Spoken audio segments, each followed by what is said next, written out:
Salut à tous, ici Playmaker et aujourd'hui FAQ numéro 3. Je réponds aux questions que vous m'avez posées il y a quelques jours. Allons-y, sans plus attendre. Est-ce que ton confinement s'est bien passé? Bah ouais, à peu près comme tout le monde, plus ou moins. Ça m'a surtout permis d'avancer dans mes vidéos, surtout pour la revue finale de Gachi qui a demandé pas mal de temps. Ça m'a aussi permis de rattraper mes séries et animés qui sont presque tous en pause du coup, à cause du Covid. Du coup moi j'ai commencé la franchise de Garo, pour ceux qui connaissent. Que penses-tu du système Hypersphère? En soi, j'ai jamais joué avec une toupie Hypersphère à l'heure où je fais ces vidéos. Je suis effectivement déçu du fait que les toupies soient très différentes de l'animé, surtout quand l'animé en question détaille des gimmicks qui n'existaient pas chez Hasbro, et ce en anglais comme en français. Mais il fallait bien qu'ils fassent un compromis pour que les toupies tournent dans le stadium des Gachi. Je sais comment fonctionne Hasbro maintenant, ça me surprend pas trop. Quoique Apocalypse, je l'avais pas vu venir. Et là, je suis plutôt curieux de voir ce qu'ils vont faire avec Master Devolos et Command Dragon. Ta saison préférée de Burst? La quatrième, Belle Burst Gachi, que je regarde en français actuellement sur Gulli. Quel est ton personnage préféré de Burst à chaque saison et ta toupie préférée? Saison 1, Valt. Saison 2, Shaka. Saison 3, Ranjiro. Saison 4, Delta. Saison 5 pour le moment, Hyuga. Ma toupie préférée dans Burst, Galaxy Zeus. Dans Metal Fight, Basatorogium. Le personnage que tu détestes le plus? Faille. Ouais, même si Louis Shiroseki est un personnage que je n'apprécie pas, Faille c'est pire. C'est vraiment l'une des raisons qui m'ont fait détester la saison 3. La toupie que tu aimes le moins? J'en ai pas vraiment, il y a des toupies qui m'intéressent moins que d'autres, comme par exemple Kirst Satan, la trouve sympa sans plus. Le genre de toupie, si je l'ai, tant mieux, si je l'ai pas, tant pis. Feras-tu des vidéos unboxing dans Super King? Est-ce que tu en as? Si oui, où les as-tu commandés avec toute cette histoire de confinement? Pour le moment, c'est pas prévu. Les unboxings c'est un format assez rare sur ma chaîne, je fais généralement sur des toupies coup de cœur. Là, j'en ai pas encore. C'est pour ça que je fais des vidéos combo test à la place, que je trouve plus intéressant à faire. Et oui, si vous avez fait attention à ma dernière review en date, j'ai reçu Super Hyperion, King Helios et Glade Ragnarok que j'avais commandé tous les trois chez le même vendeur eBay, avec un délai de livraison de presque 1 mois et demi à cause du Covid. Il y a d'autres trucs que j'avais commandés avant, comme le B00 Union Diabolos par exemple, qui sont quelque part en Asie à cause de ce virus de malheur. Du coup, j'ai patienté encore. Surtout que récemment j'ai acheté Brave Valkyrie, apparemment je le reçois début juin, on verra bien. Que penses-tu du système Super King, son évolution et les choix des Takara pour ce système et les designs? Franchement, je les trouve super cool. Ce qui me fait kiffer perso, c'est la manière dont le châssis se clipse dans le ring. Je trouve ça génial. Super King casse les codes de Layer Disk Driver et apporte encore un plus pour la customisation. J'espère qu'Hasbro ne feront pas l'impasse sur ce système. Ce serait dommage parce que je le trouve plus simple à assembler que le système Gachinko. Pour le design, j'ai vu pas mal de monde dire qu'il ressemblait pas mal au Gachi, ce qui est plutôt vrai pour certaines baies, mais bon, moi j'aime bien. Tu préfères Mirage Fafnir ou la nouvelle Longinus? Pourquoi choisir quand je peux avoir les deux directement? Alors oui, je donne pas le nom de Longinus parce que dans mes vidéos, n'importe quelle qu'elle soit, je gagne une certaine continuité.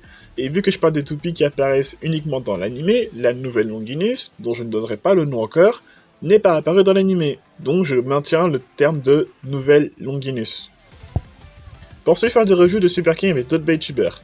C'est pas prévu pour le moment, mais pourquoi pas. Les déjà fait, c'est quelque chose que je peux refaire à l'avenir. Penses-tu que Super King sera la dernière saison de Burst? Je ne sais pas, mais cette rumeur de dernière saison, c'est une rumeur qui date de Chosed. Vu que les héros changeaient pour la première fois, les gens, comprenez par là les anglophones, ont fait le rapprochement avec Shogun Steel, et ont dit « Ok, c'est la fin de Burst ». Cette rumeur à la con s'est répétée avec la saison 4, avec l'annonce de nouvelles toupies d'un nouveau genre, donc c'était le Kurokuro de septembre-octobre 2019, qui annonçait juste le système Mugen Lock, et que tout le monde est parti en sucette en disant que la saison 5 allait arriver après l'épisode 25 de Gachi, alors que la série était pas finie, voire carrément qu'on allait avoir une nouvelle série de Burst. Et une fois de plus, ça s'est répété avec la saison 5, avec pour seul argument que vu que les anciens reviennent, c'est pour marquer le coup une dernière fois avant de passer à autre chose. Mais sachez que cette histoire de dernière saison n'est pas officielle, il a juste été dit que Super King est la saison 5, et pour le coup une saison anniversaire, et c'est tout. Qu'espères-tu pour la suite du scénario de Super King? Que le Legend Festival commence le plus rapidement possible parce que l'arc narratif en cours me sort par les yeux. Si tu étais le scénariste de Burst, que ferais-tu pour une saison 6? Bonne question, je ne sais pas trop non plus. Peut-être que je vais commencer par virer les anciens comme dans Gachi. C'est quoi les trucs qui t'a fait le plus rire dans l'animé? Alors, c'est pas un moment drôle en soi, mais quand j'ai démarré Burst en 2016, j'étais persuadé que Shaka était un méchant. Et quand j'ai vu débarquer et limite faire un câlin à Tokonetsu et Nika, je suis resté con, surtout quand j'ai appris que c'est un ami d'enfance de Shu et Valt en fait. La construction de personnage que tu trouves la plus intéressante dans Burst. Rada et Zangod, bien que la partie Je suis Spriggan est assez floue, et Gwen dans Gachi. Et pour répondre à notre question en même temps, la place des personnages féminins dans Burst, c'est un truc qui me rend fou. En 5 ans d'existence, on n'a jamais eu de fille avec un rôle important dans Burst, même avoir sa propre toupie à elle. J'avais eu un espoir avec Gwen, parce que littéralement tout chez ces personnages je laisse penser que c'est une fille, Vous savez qui c'est qu'ils ont choisi pour faire sa voix en anglais? Christina Ricci, la voix officielle de Marinette et Ladybug. Donc je comprends pas pourquoi ils ont insisté pour faire de lui un garçon. Tu as quel âge? J'ai 21 ans. À quel âge tu commençais Beyblade? T'en es-tu déjà lassé? J'ai commencé avec Metal Fight comme pas mal de gens de mon âge, donc 11-12 ans, quelque chose comme ça, et je m'en suis lassé une fois, comme beaucoup de gens aussi, avec l'arrivée de Shogun Steel, que je n'ai pas su apprécier à l'époque. Quelques années après, j'ai regardé Shogun Steel et la série est ok. Mais quand j'ai lâché, j'ai eu la très bonne idée de donner ma collection de Metal Fight à mes petits frères, car je ne jouais plus avec, en me disant « Ouais, au moins, ils joueront avec les toupies ». Ils ont tout perdu, je sais pas comment ils ont fait, mais... Du coup, maintenant, ce que j'ai fait, c'est qu'ils ont leur toupie à eux, et moi, j'ai mes toupies à moi. Comme ça, tout le monde est fixé. S'ils veulent jouer avec Metakara, ou si moi je veux jouer avec Larsen Shock, on joue ensemble avec le bon matériel et hyper vitesse. Tu as commencé tes vidéos avec combien d'abonnés? Ben, comme tout le monde, à 0. Les gens se sont intéressés à ce que je faisais, se sont abonnés au fur et à mesure. Question de patience. Même si je ne monétiserai jamais ma chaîne, parce que ça demande plein de conditions chiantes, et je gagne de l'argent plus, entre guillemets, facilement avec mon travail. Gagner de l'argent sur YouTube, c'est pas garanti et très aléatoire, donc je fais des vidéos parce que j'en ai envie, pas pour de l'argent ni la célébrité. Je suis d'ailleurs très timide, d'où le fait que je ne fais que très rarement de face caméra et que j'utilise les chibis. Pourquoi es-tu devenu Beytuber et comment as-tu rencontré les Beygroup et les espaces? Oula. Alors, j'en avais déjà parlé dans de vieilles vidéos, mais je vais en reparler ici pour les nouveaux. Il faut savoir que j'ai découvert toute la communauté Beyblade sur internet début 2018 seulement. Avant ça, je n'allais pas sur les réseaux sociaux. À l'époque de Metal Fight, Internet était un univers que je connaissais absolument pas. Donc Stardust Dragonful, Zanki et autres Beyblade Geeks, avant ça, je connaissais absolument pas. Je ne sais pas non plus l'existence de Takara Tomy et d'Hasbro, je regardais juste l'animé sur Gulli à la télé, et j'achetais les toupies en magasin. Quand j'ai appris qu'il allait y avoir une nouvelle série Beyblade, j'ai tout naturellement commencé à regarder l'animé sans poser de questions. Pour moi, Burst c'était une petite série sympa, qui n'avait pas spécialement de succès. Juste, ça existait quoi. Et pareil, je me suis jamais demandé si les toupies existaient dans la réalité. C'est courant en saison 2, quand Raidas obtient Spriggan Requiem, que j'ai commencé à faire de petites vidéos en vrac, juste comme ça, pour parler de mon ressenti sur l'animé. Puis dans une de ces vidéos, j'ai rencontré Ryuk Shinigami, et elle m'a invité à intégrer le Beygroup. Et c'est là où j'ai découvert tout ce que je sais maintenant sur Beyblade, et que j'ai commencé à acheter les premières Takara. Première qui était d'ailleurs le triple booster avec Galaxy Zeus, d'où les couleurs de mon chibi. C'est pas ma toupie préférée pour rien. Et en découvrant tout ça, j'ai remarqué que quasiment personne parlait de l'animé. C'est encore le cas aujourd'hui d'ailleurs. Du coup, j'ai pris la décision de faire des reviews avec les revues du Playmaker, qui parlaient de Beyblade Burst Show Z, mais aussi de Kaito Sentai Lupin Ranger vs Kazase Sentai Pata Ranger, la série Super Sentai de l'époque. Donc ça, c'était comment j'ai rencontré le Beygroup. Beyblade Espace, c'est la suite. Alors, vous allez voir, cette histoire est totalement improbable. Donc, avril 2018, ma première chaîne commence. Avec des potes de lycée, on se rend en convention sur Lyon. À peine l'église s'ouvre, et là j'ai dit « Hey les gars, attendez-moi, il y a un mec cosplayé en Jenga, je reviens. » Alors, je vais voir cette personne et je lui demande gentiment si je prends une photo. Donc, voici la photo en question. Vous l'avez sûrement reconnu, mais rappelez-vous que à l'époque, je découvrais à peine la communauté, et ce garçon qui ne semblait absolument pas à l'aise sur la photo, je le connaissais pas. Donc, les mois passent, et en octobre, ma chaîne YouTube se prend 3 strikes d'affilée, d'un coup, par Toei Company, à cause de mes vidéos Super Sentai. Donc ma chaîne Playmaker avec Soka disparaît avec le review des épisodes 1 à 24 de Z, avec, entre beaucoup d'autres. Plus c'est un moment où Z commençait à me taper sur les nerfs, donc je m'apprêtais à arrêter l'émission pour de bon. Mais voilà, on m'a conseillé de continuer les reviews tranquillement, parce que mine de rien, malgré la qualité médiocre de mes vidéos, les gens aimaient mes reviews. Dans le même temps, Beyblade Espace me contacte et me propose de devenir rédacteur pour leur site, pour que je puisse écrire des reviews. Donc j'accepte, et peu après je relance une nouvelle chaîne, Oma Playmaker, celle-ci, et de reprendre petit à petit les vidéos, en reprenant review vidéo et review écrite, et d'abandonner définitivement le côté Super Sentai. Peu après ça, sur Discord, je fais la rencontre des différents membres du site, et je sais plus pourquoi, ni le contexte, je leur dis « Ouais, en convention cette année, il y avait un gars cosplayé en Jenga, je vous envoie la photo. » Et cette personne, c'était Pega Jenga. On s'est tapé une sacrée barre de rire, parce que franchement, quelle était la probabilité qu'on se rencontre avant même que je porte le nom de Playmaker et que je rejoigne le site? Bah en fait, pas mal de chance, parce qu'on s'est rendu compte qu'on habitait à 1 heure de route l'un de l'autre, d'où le fait qu'on ait fait quelques vidéos ensemble. Si Burst venait à se terminer avec Super King, continuerais-tu YouTube avec tes hors-séries ou attendras-tu l'arrivée d'un nouvel univers Beyblade? Quand Burst se terminera, peu importe si c'est avec Super King ou avec une autre saison, je pense que Takara relancera la machine direct après avec un autre univers. En fait, là ils essaient de faire durer Beyblade le plus longtemps possible, un peu comme Pokémon, pour éviter la grosse rupture qu'on a eu entre Metal Fight et Burst, qui a duré 2-3 ans je crois. Visiblement, ils s'en sortent plutôt bien vu qu'on a 5 saisons, et que la série, malgré le scénario de l'histoire pas ouf, semble fonctionner et que les ventes fonctionnent bien en Asie. Remarquez d'ailleurs que Beyblade est l'une des rares séries au Japon qui n'est pas en pause en termes de vente et en termes de série, malgré coronavirus. Dans tous les cas, si futur univers Beyblade il y a, je pense que je continuerai avec ce nouvel univers. Mais si dans le pire des cas Beyblade disparaît de la carte comme ça, ben je pense que je verrai ce que je ferai sur le coup, parce que là, je ne sais pas trop. J'ai pas trop de projets qui vont à très loin dans le temps, ni même de projets tout court ou de nouveaux concepts pour le moment, si ce n'est mes reviews. Et pour répondre à notre question, je suis content de voir que mes hors-séries vous plaisent. En fait, la fin de mes études m'a permis d'avoir plus de temps libre, et je me suis dit que je pourrais éventuellement parler d'autres univers autres que Beyblade, histoire de casser cette image du fait que je n'aime que Beyblade, parce que je suis fan de plein d'autres choses, et parfois je me dis que ce serait sympa que je parle en variant un peu les thèmes. D'ailleurs, mon hors-sujet sur les Super Sentai, Power Rangers et Kamen Rider a été très bien reçu, et j'en suis très content, parce que justement, c'était un gros projet que je voulais faire depuis longtemps, l'écriture a été super longue, et j'en suis très content du résultat. Peut-être que je pourrais en reparler avec Power Ranger Dino Fury, qui était le nom officiel maintenant de la future série Power Ranger. Pokémon, peut-être que j'en parlerai aussi avec l'animé ou le DLC partie 1 de l'armure qui arrive fin juin. Ou Miraculous quand la série reprendra, je sais pas encore.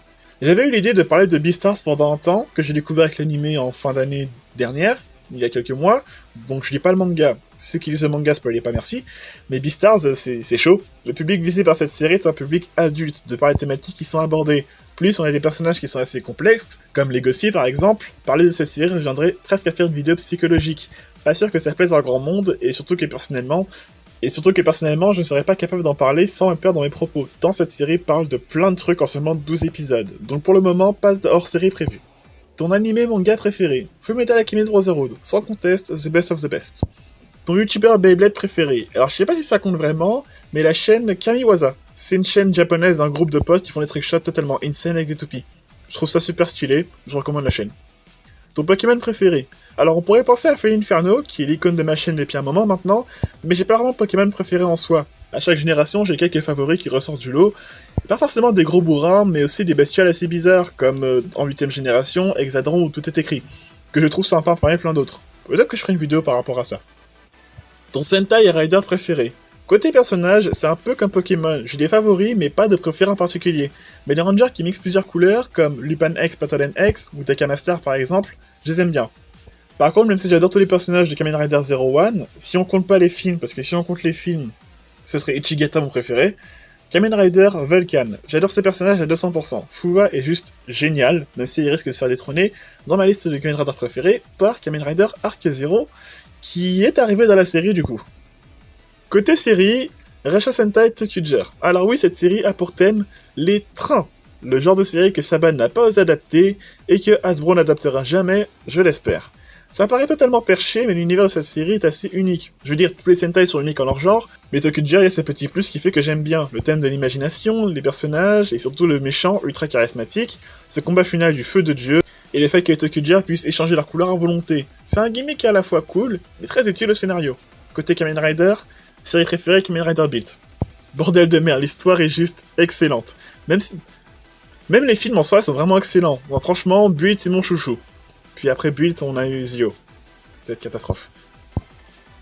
Comment s'est passée ta première expérience avec un RPG? Mis à part Pokémon, les RPG, j'y joue pas tellement. J'avais Zelda The Minish Cap sur Game Boy Advance qui était cool. Ça met de côté ce combat final totalement hardcore. D'ailleurs, ce serait cool qu'ils fassent un remake de jeu. Dernière question. Alors, que penses-tu de l'équilibre de Beyblade? Penses-tu que c'est de la surenchère, qu'une single ou dual layer a des chances de gagner contre une GT ou une Super King, qu'on pourrait se permettre d'aller en tournant en espérant gagner en utilisant une single ou dual layer? Est-ce que selon toi un gimmick sur un disque ça sert ou tu as constaté qu'il n'y avait pas assez de contacts suffisants? Est-ce que tu trouves l'oubli de certaines pièces légitimes qui reconnaît le talent de la communauté en strat à oublier beaucoup de pièces rapidement? Mais est-ce que tu considères certaines d'entre elles comme légitimes, comme Quest ou Tower, ou quasiment toutes les baies sorties au début de Burst? Alors oui, les toupies ont pris en épaisseur entre les systèmes single et les systèmes Chosen, mais à titre personnel, les personnes qui se plaignent de surenchère sont ceux qui ont juste regardé le pot de la toupie, ainsi que son diamètre sans s'intéresser aux particularités de celle-ci, ni même réfléchir aux différentes possibilités de jeu qu'elle peut apporter. Le poids et la largeur ne sont que deux paramètres sur la tonne qui existent, pour la plupart trop compliqués pour être comprises par le commun des mortels. D'où l'intérêt de faire des tests encore et encore. Parce que oui, pas parce qu'une toupie est lourde que la victoire est garantie. Je pense à toutes ces personnes qui ont flashé sur le 30 grammes de Will, le disque de Glade Ragnarok, et qui se sont empressés de la jouer sur le combo favori de Perfect Phoenix, avant de constater que la toupie s'éjectait toute seule.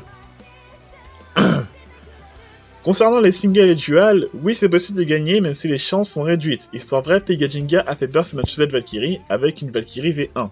Cependant, pour ce qui est du tournoi, je ne recommanderais pas pour des raisons de puissance, mais pour des raisons de casse. Je suis, disons, atteint d'une malédiction de pièces de toupie qui se cassent en plein combat, et quand je vois la force de frappe de certaines toupies comme Hyperion, ben j'évite de foutre ma Spriganessa en face. Mais c'est juste mon opinion sur la question. Pour les disques à gimmick, il est vrai que l'anime a tendance à exagérer les choses parfois. Genre Ashura qui penche pour qu'Apocalypse frappe son disque, Hurricane, dans la réalité Hurricane, la frapper c'est pas aussi facile, mais rien ne l'empêche de l'utiliser quand même pour du LAD par exemple. Disque qui est pas forcément obligé de rentrer en contact avec la baie adverse, c'est le rôle premier du layer, même si effectivement certains disques ont ce rôle, comme Paradox en mode défense par exemple. Et en plus on a les doubles châssis maintenant, mais pareil, pour poursuivre les tests. Pour ce qui est des pièces mises de côté, la plupart des joueurs ont cette manie de la conquête de la plus grosse, à savoir quelle toupie est la plus forte. Couplé à ça, les impatients qui vont chercher des informations un peu partout et qui disent « Oh, t'as vu là, inséré ici, nom d'une nouvelle toupie officielle ou non ?» Bref, si quelqu'un qui s'y connaît pas trop en Beyblade vient vous voir et vous demande quelle toupie il prend entre Slash Valkyrie et Brave Valkyrie, la plupart vont lui dire « Bah prends Brave, elle est toute récente, elle a du caoutchouc donc elle frappe fort et un peu sur la driver dash, donc elle risque moins d'exploser, moins que Slash. » Mais dans ce cas, qu'est-ce qui empêche cette personne de prendre Slash ? Slash Valkyrie est jolie, ça fait des pièces en plus qui peuvent être testées dans divers combos. Ah bah voilà, ces deux raisons s'appliquent aussi pour les singles et dual layers, même tous les systèmes d'ailleurs.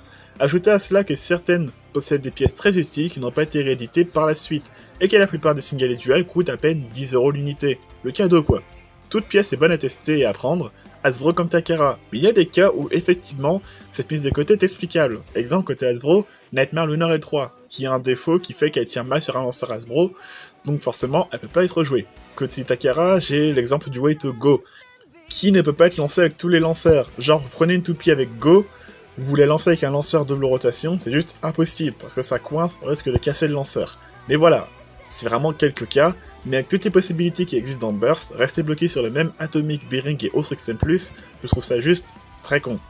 Et voilà qui conclut cette pas si courte FAQ. Pas mal de questions autour de Beyblade, c'est pas si grave en soi, mais des questions plutôt intéressantes. Je pense que j'en ferai une, pas tout de suite, mais il y en aura une autre, ça c'est sûr. Avant de conclure, j'aimerais vous remercier encore de votre soutien sur la chaîne.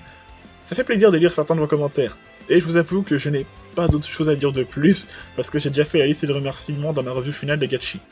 Bon bah, j'espère vous revoir dans le milieu du Beyblade. C'était Playmaker et je vous dis à la prochaine!